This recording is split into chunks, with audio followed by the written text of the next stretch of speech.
Hello and welcome once again to Superconnectivity. I'm your host, Charlie, the Professor Esser. With me, as always, is my brilliant, well-read, knowledgeable friend. Himself. No, Phil. Fill me in Parrish.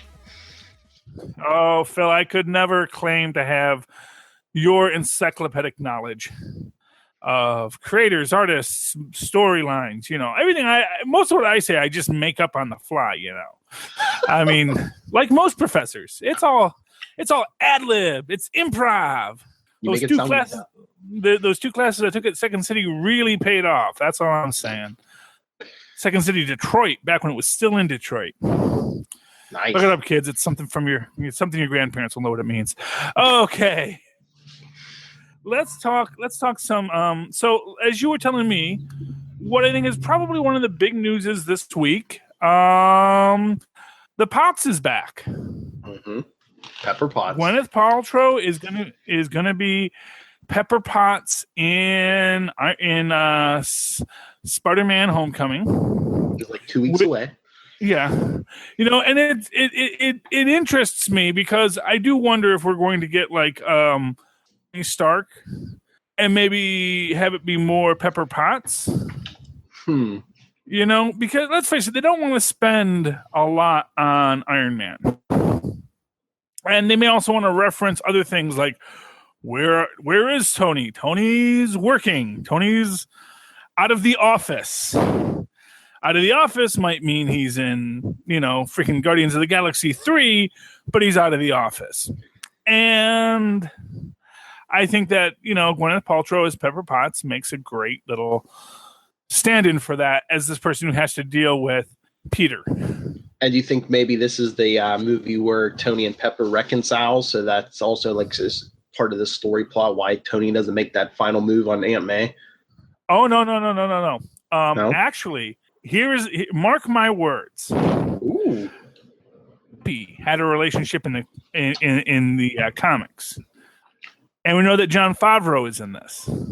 Oh. As, the very, very, very Jon Favreau looking Happy Hogan. And so I actually think they're going to play with that a bit. Maybe. That it's not that Pepper and Tony reconcile. It's that Pepper left Tony for Happy. Because Happy is actually he's a decent guy who listens to the person he says he loves. Mm-hmm. The person he says he loves says, "Don't put on the armor. Walk away from this insane lifestyle." Because let's face it, Tony, alcoholic, and in many ways, I think superheroism can be seen as something of a drug as well. Mm-hmm. The action. In the same way that every alcoholic writer says, "Well, I have to drink, otherwise I can't write." Every drug addicted comedian says, "Oh, if I don't do this, I won't be funny anymore." And it's like, actually, it's probably hindering your work more than helping. Mm-hmm. Tony Stark could, as I've always said about Batman, he could fund, Gotham PD with batarangs. No. He could, he could find, he could take his wealth and knowledge and apply it better in a more suitable way with trained professionals than what he does. But instead, he's got to be the guy who puts on the suit. But do you also think maybe will let him stop putting on the suit? Do you think maybe even on an unconscious level, maybe he's not completely aware of it, but Tony Stark considers himself superior? And, and now all of a sudden these superhumans and these Asgardian gods show up, and, this is the only way he can prove even them. He can try to prove himself superior over them is to put on this armor and outthink them, and beat them. What you're saying is that he went hand to hand with an Asgardian god in that first Avengers movie. I mean, that has to be addicting. Yeah. Oh, well, exactly. Well, that's the point. Is addicting, but you realize you're basically giving Iron Man the same motivation as the Wizard. I gotta prove that just because these other beings are here, that I'm still the smartest guy in the room. I still have something. It's why I can see it. We read a great quote by Neil deGrasse Tyson. It might be apocryphal, but talking about who would win in Iron Man versus Batman. And he basically says, well, my money's on Iron Man because Tony Stark designs all his gear himself and Batman has engineers. And he says that because Tony Stark is the guy who's hands-on with his equipment, he's going to be better at it. Now, I think that's a gray area with the actual Batman, how much he does have people designing. I mean, in the movies, that's certainly the case. In the movies, they have they have Lucius Fox designing all of his gear, at least in the Dark Knight Rises, or not, the Dark Knight trilogy, which was an interesting other thing. Another Facebook meme I saw. I want your opinion on this, okay? Batman versus Cap. Who had the better trilogy? The Dark Knight trilogy or the current Captain America trilogy? The Dark Knight trilogy or the Captain America trilogy? I'd say Captain America. Yeah. And, here's what I'm going to say about Captain America. I think that Captain America has gotten better with each ensuing iteration. And how many movies can you say Building that? on, Yeah, well, exactly. I mean, that is one of the things. It is the Empire Strikes Back conundrum, It is the fact that Cap's story has gotten better each time he's gone out to tell the story, which is why, headcanon this, kids, which is why the prequels are so bad. Because they had to continue the arc so that when they got to the fourth movie, that was a better film than the third one they made. See? It makes sense. You watch them in order. It's like, oh, these just keep on getting better and better every episode. And that's why episode 7 was so good. Because, I mean, you compare them. The first two are like the origin stories. They're about at the same level. The second one, you get The Dark Knight with Heath Ledger and everything, which was an awesome movie. But, I mean, Captain America Civil War, pretty good. But I think it comes down to that third movie, The Dark Knight Rises. A lot of us don't think it got to the level of The Dark Knight. Meanwhile, Captain America Civil War, everyone was in it. It was a good story. Yeah, and I think that expansive universe is what helped Cap. What helped Cap is that when he gets to Winter Soldier, he's got Natasha Romanoff there. He's got Nick Fury there. He's got characters that aren't necessarily from his origin in there. He has people that come in with a backstory that you don't need. Whereas in that Nolan verse, everybody had to be fully formed within that universe. Which is one of the things that I think that the joke, why Heath Ledger's Joker is stronger there, is because, of course, Heath Ledger doesn't get an origin in that. No, that's like all the true great Joker stuff. Well, most of it is he usually doesn't have an origin story. Until Alan Moore had to come along and ruin it all. Well, not Alan Moore. What's his name? And I actually saw that. Actually, that actually came about in the 50s. That he was a guy dumped in chemicals. I did not realize it went back that far. So very excited to learn that. I think I got that from Wisecrackers, one of my favorite YouTube channels right now. I'll plug them. They have no idea who I am, but I'm going to plug them. They're good. But I mean, the whole thing again with the Captain America and Batman trilogy. Apple juice. Sure. Anyway, I mean, with the Dark Knight, with the third movies of both, The Dark Knight Rises. I know I've heard other people say this. There wasn't enough Batman in that last movie. He goes, he gets his back broken. He's gone for how long? There's not enough Batman in that movie. Captain America, on the other hand, you have like every character in the MCU, except for like Guardians of the Galaxy and stuff. You have like most of your characters in the MCU in this movie, and Captain America still doesn't get lost. He still has his time in his movie, his arc and his story. I just didn't like all the scientific inaccuracies in the final Dark Knight. That atomic bombs that don't have fallout. We'll just go 50 feet offshore, and that'll solve the problem. Let's not even think about the tsunami that's going to cause to wipe out Gotham when you set up an underwater nuclear bomb. Because he had dropped it into Gotham Harbor, right? Or yes, he did something. He did something stupid. Or he got to the ocean and irradiated everyone's the ocean life. Yeah, Joker fish now. Yeah, there you go. DC, they have a science problem. I really feel that. And ironically, it's that they want so much to sound like they have science, and they don't. And that's the thing, Marvel actually has, science advisors like actual quantum physics professors. I forgot his name. I want to say it was Albert Henry. I want to say, or Henry Albert. It's something like that. But you look at the science advisor on Doctor Strange, and you will see this guy is like he is a major quantum physics professor. I'm gonna just tie this in. Advisor. What do you think the big problem with that is? Like Marvel, I mean, they make up a lot of their own, like, they have adamantium, vibranium, they make up a lot of, fake stuff where it's just like, okay, well, that they're not real, so they can give them any properties they want, but most of the time, well, exactly. Except for kryptonite, I mean, what does DC have that's made up? I mean, they always try to go like the realistic route. Amazonium. They have, no, Amazonium is a real thing. That's what Wonder Woman's bracelets used to be made out of. They actually can.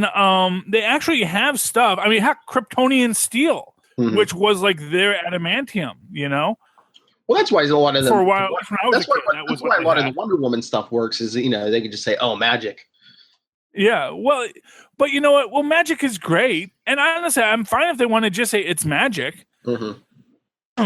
Here's the thing: I will always forgive magic because magic is magical by definition. And if it's magic, and whatever magic is in your universe, you write your own rules. Well, exactly. And I'm just looking.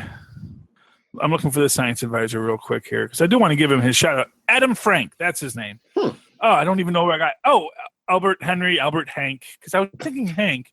It's Frank. And Adam Frank, because I always think of Lisa Frank. You're not too young to know who Lisa Frank is, right? Okay, you're too young to know. I don't know if I'm too young, but I don't think I know. Lisa Frank. Back in my day, in the 1980s, Lisa Frank was an artist who designed these crazy realistic like pictures of cats. She was kind of like the first cat meme artist. And it's actually like it's now like considered an entire art style. You can say Lisa Frank, and it's like unicorns and rainbows and stars and kittens, and it's beautiful stuff. And it's something that, quite frankly, makes you think of Doctor Strange and those interdimensional moves, in my opinion, anyway. But Adam Frank, the man who tells them, don't make it a hydrogen-based gas. That's a dumb idea. That's not a good idea. But yeah, so that's the thing. DC and their science advisors, but that is one of the big things that really takes me out of a movie for me.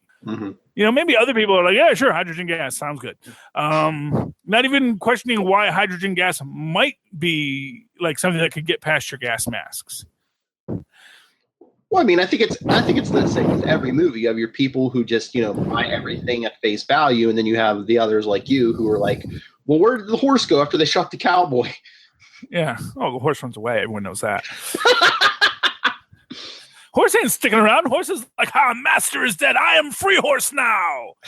Now I run. I shall not be bound by your harness anymore, human. I am free. Yeah, horses hate slavery, man. But the thing is horses have no visual perspective. They think they're house elves. They think they're these tiny little things because all they can see is like right up here. So they just see their heads. They have no idea how big they are behind them. Oh, especially so they have no idea blinders on. Oh yeah, they have no idea we're like a third of their size. If horses knew how big they are, we could not master horses. Yeah, no. Elephants only go along with us because they were going that way anyway. You think you're controlling the elephant because every so often elephants go, you know what? The hell with this, and they start smashing stuff and go what they call, I think it's called going rogue, and they just kill like anyone that happens to be there, throw cars, and because it's an elephant, it's like a freaking leviathan, and it's don't mess with an elephant. That's what I'm saying. But horses don't know no better. We bred them to have very poor eyesight and very tiny brains, which allows us to dominate them. Telling you. Okay. What were we talking about? The Batman versus Iron Man stuff, hydrogen Batman gas. versus Iron Man, hydrogen gas. Well, science advisors in general. But basically, what I'm saying is Marvel has a really good science advisor. DC does not. But in spite of that, Wonder Woman has just beaten the Superman Man of Steel for its domestic gross, which really tells you Snyder was not. I don't even know if it was Snyder. I don't know if it was Snyder's vision. I don't know whose idea it was. Honestly, in many ways, I do think it does go back to Nolan. I think that everyone's like, oh, everyone loves what Nolan did. And Nolan did, I'm not saying Nolan's films are bad. And when I say like Batman got worse as Captain America got better, the last Batman film in that Nolan trilogy is about as good as First Avenger. I'd say that they're about equal, and then but because it's that reverse, it's hard to say that Batman get better. Where it's very clear, you can say more films made Captain America get better. Honestly, I just want to see what Captain America 4 is going to be, because that's going to be awesome. Well, I just think two things. I mean, one, I think the reason why Marvel dominates movie wise is because their movies go up in quality. DC was cruising at like a steady level until Wonder Woman bumped it up. Yeah, and I think Wonder Woman doing so good is sending it's sending DC, Warner Brothers, and all the studios in general two messages. One, the female characters are popular. I mean, they're like, oh, we can't sell a female movie. It's not going to do that. I think everyone got a big wake up call with that. And two, I think DC got a message. Hey, everything doesn't have to be Batman dark. The people will come for a light movie. Although, I mean, Wonder Woman was not a light movie. Yeah, but I mean, it's not. I mean, it's later than like Batman v Superman. Yeah, well, true that. Even Man of Steel was kind of dark. Yeah, well, that's the problem, is that Wonder Woman is hope. What Superman is supposed to be hope. Yes, and it's like but he was the guy who was supposed to be hope, yet it's hope. They wanted everything. Like I said, they wanted everything Batman dark, and Superman and Wonder Woman do not work at that level.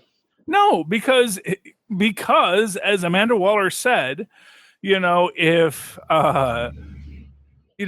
Superman wasn't a noble person, exactly.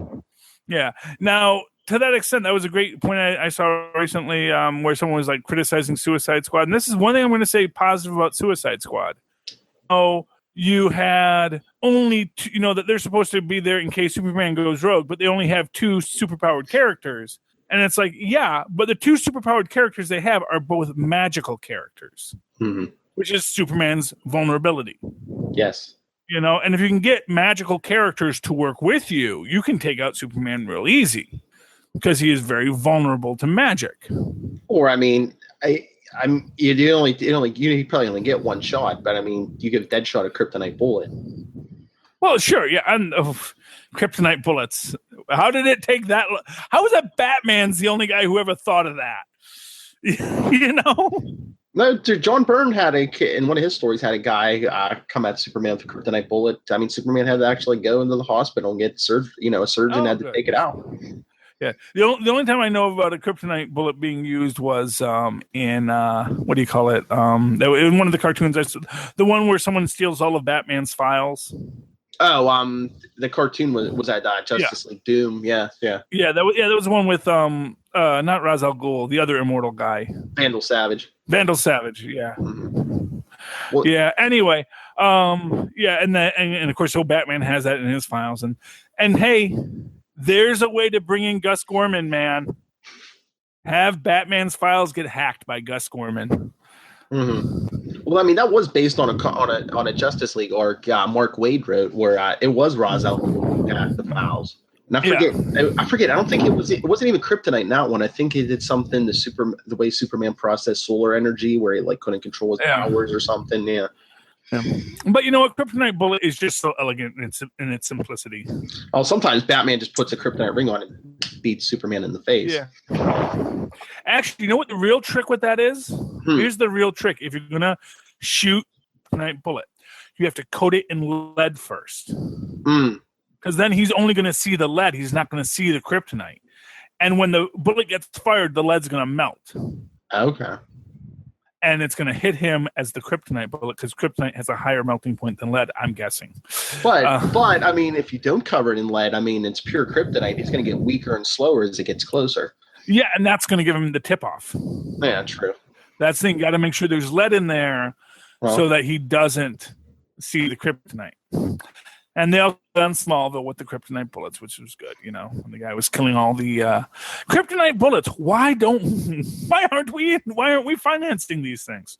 You know, that's always the problem when you give a character one weakness. But you know what? If you gave Superman like 4 weaknesses, it would be really bad. Yeah. Because he wouldn't be Superman anymore.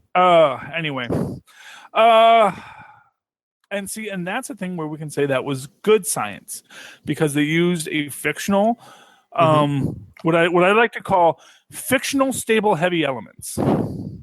If you could create that, if elements at a certain weight got stable again, because the problem with heavy elements in the real world is that as far as we can make them, they collapse into their own weight. Mm-hmm. But you could theoretically have a point where they escape their own essential quantum uncertainty of decay and become something that can become static and stay solid. And you don't, yeah, I'm sure it's John. Yes, you're gonna have something that stays solid. Yeah, I've got people in my house as always. You can have something that stays solid and doesn't decay as rapidly because it is large enough that it is outside of its own quantum uncertainty to lead to decay. You know, I mean, kryptonite. It's a radioactive piece of the planet Krypton, an alien planet. I mean, once again, fictional universe. You can't prove, you know, what's the physics or whatever of this alien planet. Exactly. You know, well, yeah, and that's the idea. Now, I've always wondered, did Krypton have kryptonite in it, or did kryptonite get formed with the destruction of Krypton? I believe in most versions of the story, I think the explosion irradiated it.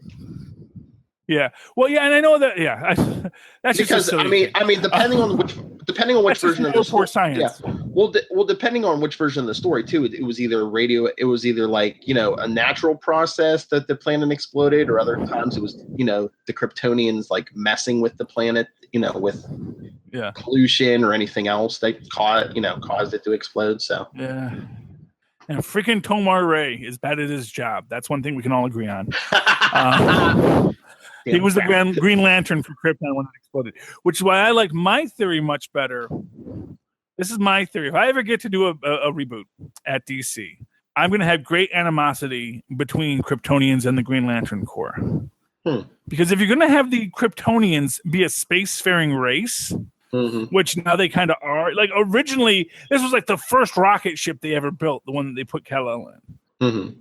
But now every time they want to do something with Kryptonians, Kryptonians were around in stars and building pyramids on Earth centuries ago.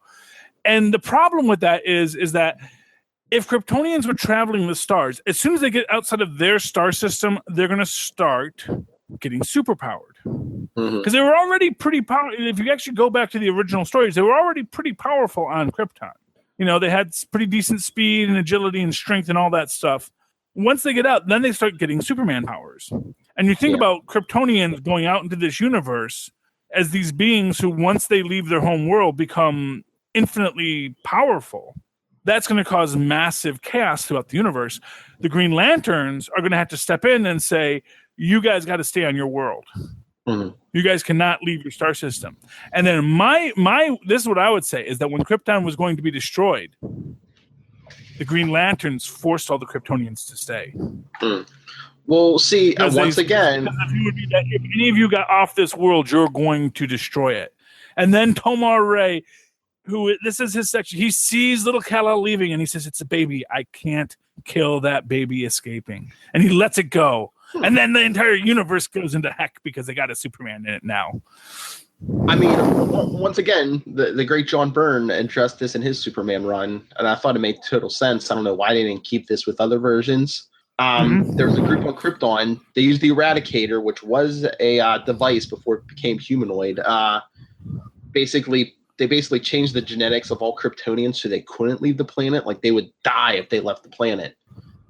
But the reason Kal-El was able to leave the planet because like the Kryptonians, I guess, as John Byrne wrote them, were like every birth was like a test tube baby. So they had like these birthing matrices. And so Kal-El wasn't actually born when he left the planet. Jor-El like messed with his DNA so he could leave the planet, and then he shot him in when the planet was going to explode. That's why Kal-El was the only one who was able to leave. And when his birthing matrix hit the Earth, he was actually born on Earth. Yep, and that's why he's an American citizen. In those stories, yes, I like that. Byrne actually gave them a story. An explanation why they could not leave the planet. None of the other Kryptonians could leave the planet. They were bonded to the planet. And that's because John Byrne was a major comic book nerd, even as he started writing comic books. And he was the guy who very much wanted to know how Superman shaved. He was the guy who very much felt it was an important thing to have these little details to explain things in their stories. I was just listening to the Baxter Building on the Wait What podcast, and because it struck me great. It made me very happy because they're now just starting to get to the books that were like my first real Fantastic Four books, and they just did Cowboys and Idioms, which is this story. And again, I'm sitting there listening to them thinking, oh, you're not referencing the what if that this is actually a reference to either.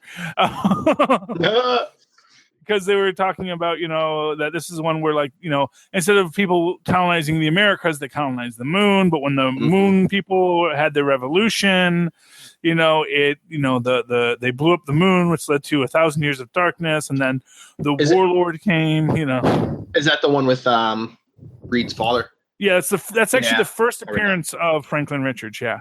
Nathaniel Richards. Yeah. Nathaniel Richards. Yeah, it's Franklin Storm, which is Sue's father, and Nathaniel Richards, which is Reed's father, and that is where we create I didn't realize this, that John Byrne creates the idea that Kang is actually is a descendant of Nathaniel. Not a descendant of Dr. Doom. Because when Kang first meets Dr. Doom, he says, well, I used my ancestor's time flat platform. And he says, well, I created a time platform. I must be your ancestor. And then Byrne said, no, maybe someone else invented a time platform before you. And, and of course, that's where we get this thing. And you find out that, 30,000 years after the story of Cowboys and Idioms, the little redheaded baby who we never see again, writers, bring back that little redheaded baby, Reed's brother, little Jojo Richards. He's actually the great grandfather of Kang, and so that Nathaniel Richards, man, he's spreading his seed all over the multiverse. Man, like to get around, which is why, like I said, that's why he should have been Tony Stark's real father. Yes. Oh, can you imagine how the impact of that story? Reed and Tony are like half brothers. Well, here's the thing. It's assumed that it was Maria who couldn't have kids. Maybe it was Howard who was. Because let me put it this way: as much of a playboy as they now say Howard was, that Tony doesn't have a lot of half brothers suggests that maybe the problem was on the Y side, not the X side. That's all I'm saying. And we established this idea that in of course, the Brotherhood of the Shield comics, that Howard and Nathaniel were actually both members of the Brotherhood of the Shield. Were both working at the same time together. So maybe Nathaniel had a couple of dinners over at their house, and maybe Howard went to bed early one night, and Maria says, I'm really attracted to intelligent men. You just brought up that point. It just struck me, with Tony, quote unquote dead, Stark Enterprises was like up for grabs or whatever, or Stark Resilient or whatever it is. Yeah. Where's Howard's real son? who is it? Arno? Oh, isn't he in space? Yeah, Arno, isn't he in space somewhere? Because he like I had don't some kind of know. genetic disorder or something, and he had to have Iron Man armor to live or something. Yeah, but I thought they cured You're the that. one that I don't reads know. those books, man. You don't read Iron Man? Oh, No, I read Iron Man. No, and you know why? I dropped Invincible. The I've been whole reading. who is Tony's Yeah, parents? It's like no. I've been Fool me once, Bendis. Fool me once. I've been reading Infamous. I dropped in Invincible, but yeah, I don't think they've mentioned Arno since Secret Wars. Yeah, Arno may not have made it into this universe. We don't know yet. Oh, true. Yeah, we don't know what Franklin did when he put this universe back together. But theoretically, he's out there, I assume. But like the last I heard, because he was in space somewhere in his iron armor, he was like basically a Rom Space Knight kind of character where he can never take off the armor, and except Rom is copyright. See, that's want to bring back the Space Knights. That's how you bring back Arno. Is you have Arno as like the first Space Knight. Aren't they bringing back the Space Knights? I think was it IDW has the right because I think they're putting Rom in IDW. No. Oh. IDW has the rights Knights. to Rom. Not the Space Marvel Knights. has the rights to Space Knights. I don't know. Are they bringing them in the comics? I've seen references to the Space Knights not too long ago, although I realized recently that like Hydra Cap was revealed 2 years ago. So, which shocked me when I realized that it's been 2 years with Hydra Cap. I had no idea. So I don't know how long ago it was, but just before the end of the world, I believe, they had references to the Space Knights because the planet that had the Space Knights was still around. You know, in Rom, we don't talk about him anymore. But other Space Knights, and of course, remember when they first found Ultron in the Ultron thing, the Age of Ultron storyline. They first thought it was a Space Knight, and so when they bring back the Space Knights, putting Arno in there, it makes sense. You know, he's this guy, super genius Arno in his armor that he can never take off. There was like supposed to be something where like the aliens made his armor like genetically manipulated him so that he would have to wear his armor. I've never read these stories. I just know all my digests versions, you know, Marvel Saga versions of the Arno story, and that was Bendis too, wasn't it? Was that Bendis or? I don't think. Yeah, because I think by the time Bendis jumped on board, like I said, I think Bendis jumped on right after Secret Wars. Yeah. Okay. So then, yeah. Oh, yeah, that's right. Yeah, because he said he wanted to write Iron Man. He was going to solve the mystery of Iron Man's true parentage, and good job, Bendis. Yeah, Bendis. So let's see. Is there anything you want to really talk about this tonight, Phil? Oh, did you see all the it was like 6 or 7 parts they put out the all those like alternate all the covers for the Marvel Legacy books. Remember last night they were like, oh this is going to change the comic industry, and all I saw today was like, cover, covers like in the style of classic covers, and it's just like, okay. Yeah. You do notice that they always say it's going to change the comic book industry forever every time they have a big event. I don't know. Maybe it's just in my head. I want someday for them to come out and say, and this event will change absolutely nothing in the comic book industry. It'll be another event, but you know what? It's going to be a good event. Come and read it. You might like it. A little honesty might go a long way. That's all I'm saying. Maybe it's just in my head, but maybe it just seemed to me like they were making a bigger deal of it this time. I don't know. And like most of the books are the same. Well, yeah, I know. Most of the books look like they're not changing that much. I mean, like Totally Awesome Hulk, they're changing it to Incredible Hulk. I mean, some title changes, but I did see they're bringing back Spirit of Vengeance. Did you see Spirit of Vengeance? No, actually, I haven't seen those yet. So. Okay. They're bringing back the Spirit of Vengeance book. It's going to be the Johnny Blaze Ghost Rider. It's going to be Damon Hellstrom. Who else was it? Satana and somebody else. I forget, but they're doing that. And then, are they recognizable characters? Because I know they're doing the Avengers 1 million BC. Yeah. No, this is, I guess. Yeah, no, it's like your midnight, your updated Midnight Suns, I guess. But did you see? I don't know if it's just the cover or if this is going to be like an ongoing thing. I guess I don't know if Ben Grimm and Johnny Storm are going to form a team like a new Fantastic Four with Moon Girl and Devil Dinosaur. Oh, okay. Oh, Moon Girl is a good thing. I don't know. I mean, I still haven't seen much of what Devil Dinosaur does, or to be specific, what Devil Dinosaur does that the Thing couldn't do. I don't know if they're throwing Devil Dinosaur in there, to make 4. Yeah. So, but yeah, Moon Girl and that's actually a good team. I'd read that book. Mm-hmm. They call it the Triumphant 3 plus a dinosaur.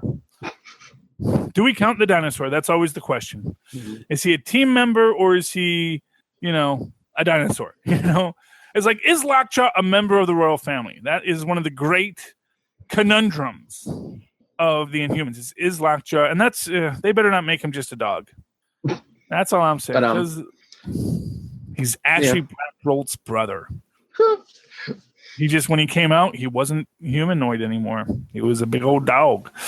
But he had amazing powers to teleport and, everything else. So, yeah, and I don't think the Inhumans book is staying. Like I said, there didn't look like there's that many changes. Maybe like a title change or two, but most of it stayed the same. Looks like Moon Knight's coming back. I don't think I saw Spider-Man 2099. So there's like 1 or 2 that might be going out and some new ones coming in. But mostly it looks like it's staying the same. Well, here's what I'll say: when they say like, "Oh, this is going to change comic books forever," what they're saying is this is going to change Marvel. And if it's successful, other people might steal it, like Skrull Cows.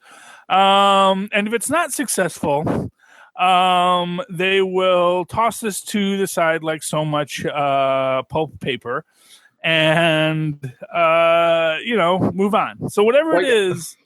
Well, I guess there's everyone's theory was like, oh, is Marvel going to go all DC Rebirth and stuff and, bring back all the classic characters? But, did you see? I guess they did a count of all the books they announced today. Mm-hmm. Guess how many books are in this legacy line? 52. Mm-hmm. Yep. Yeah. Well, that makes sense. The reason why the reason why it's a 50, because that way they put out one new book a week for a year. Yeah. Of course, those are all $2.99 books. Marvel, you're playing a big gamble saying you're going to do $3.99, unless here's what they're going to do. Okay, you want to know what they're going to do? Yes. This is what they might do. They're going to drop the price to $1.99 back to pulp books. And for an extra $1.99, you get to buy your digital copy online. So same price, digital or physical. You can buy both if you want, but you have to make your choice, physical or digital. I would love that. I think they would dominate. That would dominate the industry forever. I don't think they're brave enough to pull that trigger, but I think that it would be a smart move. They would outsell DC 2-1. This is why this would work. Okay, this is why it would work. Because if you make the books $1.99 using cheaper paper and bulk printing process, however you want to do it, however you want to get it to that point, and hey, it is called Marvel Legacy. Mm-hmm. And the only thing glossy we've seen is the covers. So think about this: they do all the art. They print it on the low-grade stock and say it's $1.99. You can buy this, or you can buy the digital copy online. Also $1.99. So there's not an incentive to pick one or the other. But of course, a lot of people are going to buy 2 because they were already spending $4. We're actually going to save 2 cents. Yeah. Because it's going to be, or 1 cent because it's going to be $3.98 to get both books. Or what else? And it will change everything because suddenly the entire dynamic of comics changes. And what else? We're in the age of the graphic novel. They could always publish the graphic novels on the same paper they're doing now and charge the same amount for the graphic novels. Well, exactly. And of course they will, because that's what graphic novels used to be. Mm-hmm. It used to be you spent $5 for God Loves Man Kills. And it was high gloss, cardstock cover, it was all that stuff. And the idea that you go to a cheaper quality main book, but sell the digital copy for the same price at a lower price than what you're charging now. Yeah, $2 less per book, but you're moving a whole lot more units. Well, yeah, and here's the thing. Right now, they don't want to charge less for the digital book because then they're hurting their brick and mortar retailers. And they do recognize the need for the brick and mortar retailers. But if they go to $1.99 per book, okay, and $1.99 for the digital copy and stop giving away the digital copy, people are going to say, oh, okay, well, this all makes sense. This is all very rational and reasonable. We can work with this, you know? I mean, brick and mortar retailers might not like it because I don't know what their current profit margin is on the books. But arguably, if they go down to $1.99 books, they may sell a lot more books. Mm-hmm. Oh, yeah, definitely. And that's the idea. If you can sell, you know, you will get a guy like me who sits there bulking when I spend more than $20 a week. Suddenly, I can get 10 books a week. And also, you're more likely to buy some for your kids. Hope the kids now. I mean, there's, you know, your kids might be buying comics for another 30, 40 years, you know? Exactly. But that would change the industry dramatically. So if they're going to announce something that's a legacy that will change the comic book industry forever, that's my prediction. That's my suggestion. Because it's a brilliant idea. And if they can make the math work, they can make the math work. And you establish something really... You make comic books into this, what you might call a nostalgia market. Mm-hmm. And, you know, not for nothing, when comic books hit their boom, it was on pulp paper. Mm-hmm. And what made you be able to do the indie comic boom back in the late 80s and 90s was the fact that indie comics could publish inexpensive pulp books. They could print them in black and white because then they don't have to pay for color printing. And you could actually have this entire... In fact, I think the reason why they went to the high gloss books in many cases was because that was the one place the indies couldn't compete. Mm-hmm. And so they were able to drive out a lot of indie producers in that way. Though now it's arguable maybe printing has gotten so cheap that indies are doing high gloss books too. Mm-hmm. So at this point, it's like, well, then why are we spending all this money on high gloss books? We're not trying to run out the indies anymore. Yeah, because I mean, go back to pulp. Yeah, because like even Image Comics, I mean, their books are like $2.99 or more now. So it's like, yeah, you drop that $1.99 bomb, you're decimating DC, you're hitting Image, you're hitting just about everybody. Exactly. You're going to make Marvel. You're going to make Marvel great again. And you get this by giving people what they want. And they get to take the angle then and say, hey, more than any other comic publisher, we care about our fans. We know, times are tough and money doesn't go as far as it used to. So guess what? We're slashing our prices to $1.99. No other publisher can say that because we love the fans more than anyone else. And if they offer the digital copy for $1.99 too, it gets all the kids that don't live near a comic book shop. Now you can just go online because they've got that Comixology app. I believe that was Marvel proprietary technology when they introduced it. But that's the big thing though. Yeah, you drop that price, you're gonna bring in a lot more kids, which is what you, as a big business like this, you want to do. Hook them young. Yeah, so that's that, and so that I think on that note, we are going to talk comics tomorrow on Capes and Lunatics, right, Phil? Oh yeah. I mean, you want I got lots to say. Comics, yeah. Honestly, the War Thor, that is, like I said, I love when I don't know what's going to happen. So I did not know that was going to happen, and it was so perfect. Everything about that moment. You approve of that choice, then? Oh, without a doubt. Well, you know what? They tricked us too, because like in the previews, they changed the color of that beard too. Did they? I think when I first saw a preview, it was gray. A red beard. I thought it was gray when I first saw it in a preview or something, but now it's red. No, I remember it as being red, but I don't know. Maybe I could be mistaken. I don't know. Phil, I'm sure we've gone on more than enough time now, because I didn't have my clock running, but. Let's call it a night. Let's go tune into Capes and Lunatics to find out all the stuff that's going on in the actual print comic books. I may toss this $1.99 comic book out to Lilith and Tyler, see what they think. Yes. Make sure you bring that up tomorrow. Yes. Yes. But then we're going to talk about the scrollification, the scroll cowification of DC Comics. We're going to talk about the War Thor. The most perfect, the indestructible Thor is what I call him. If you Google search indestructible Thor, you may see my reference to him on CBR this week. We'll talk Doctor Strange. This was a good one. Yes. Where Wilson Fisk gets a new hobby. Oh, and of course. Oh, and you saw the next issue's cover, right? That's pretty awesome. And of course, Cap goes full Donald Trump in this episode. And for what it's worth, this is really awesome. Yes. Ultimates, very, very cosmic book. And of Yes. course, this one's my favorite. Well, not my, Nice. it's one of my favorites. Because look who's back, kids. Look who's back. The God of War. Oh, yes. And I when I was doing my flip through, there's a reference in here, and I was like, there. And I thought I knew what his witty comeback line was. It wasn't what he gave, but it was even better. Ares, Thor crossed with Wolverine. Nice. That is the most awesome character. I love him. And hey, guys, in Marvel, Ares is a good guy.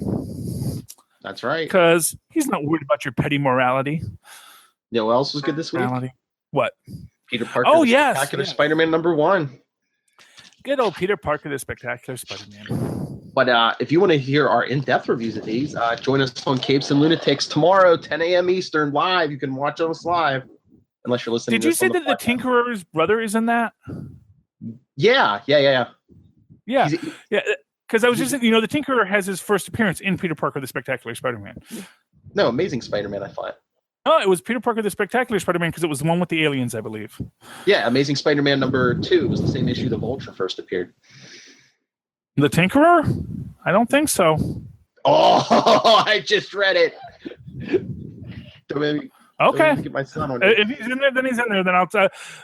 Then I stand. That may have been his first major arc. Was in Spectacular. Yeah, I think that's probably when they fleshed them out. I mean, there was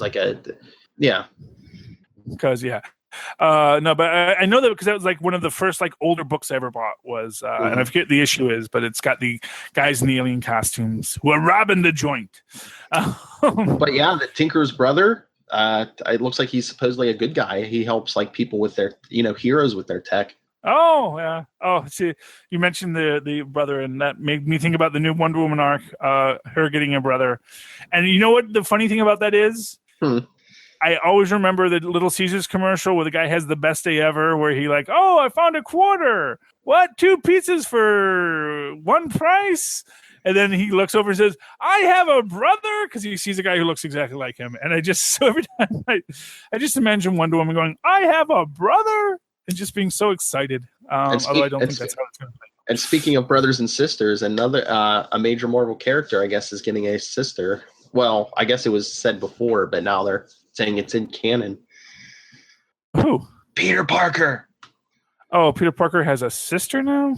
I guess, what was that? I guess there was a graphic novel. I didn't pick it up. I might have to pick it up now. A Spider-Man graphic novel, that Family Business one with the Kingpin. And I guess in that it was kind of hinted at that the secret agent woman might be Peter Parker's sister, Teresa Parker. But she shows up at the end of this issue and says, hey, I'm Peter Parker's sister. Okay, well, maybe. Yeah, that's weird that his sister, one of those spy orphans that... Well, she's following in the parents' footsteps, I guess. Got you another one of these babies. You like this one? Maybe that was the first baby he picked was Teresa Parker, isn't it? Yeah. Well, you have I still don't understand the whole idea of, it's a spy baby. We must put it in a Ukrainian orphanage behind the Iron Curtain, who we're at Cold War with, who are the major villains. So that's what we do with our spy babies. We put them into, I don't know. Bendis, you wrote a bad story. Somebody make Franklin fix that. Bendis. Yes. Okay. Phil, if anyone would like to talk to you about the wonderful world of comic books, how can they find you? If you would like to talk to me about any of these theories, Skrull cows, Kryptonian technology, how does one universe contain the awesomeness of Charlie Esser? You can always email me, nightwingpdp@gmail.com. On Twitter, I am at nightwingpdp. And remember, you can follow Superconnectivity. We're on Facebook. On Twitter, it's at SuperConnectPod. And, there's all the Capes and Lunatic stuff, including the voicemail, 614-382-2737. That's 614-38-CAPES. Send us buy our T-shirts. That's right. We have merchandise. You can get them. You can get our logo on T-shirts. I think it's mugs. Phone As soon as my cases. tax money comes in, I'm buying the T-shirts, and you're going to see the T-shirt. Yes. So you too can be a caping lunatic. I'm getting royal blue. I'm getting red. I'm getting the black because I look great in royal blue. I look fantastic in red. And of course, everything goes with basic black.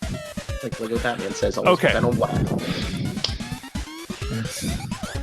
Of course, if you'd like to write to me in that old-fashioned email way, you can always do so at superconnectivityblog@gmail.com. That's superconnectivityblog, all one word, at gmail.com. And of course, follow me on the Twitters when I live tweet things when they start coming back and are tweetable. At Charlie Esser, that's CharlieEesser.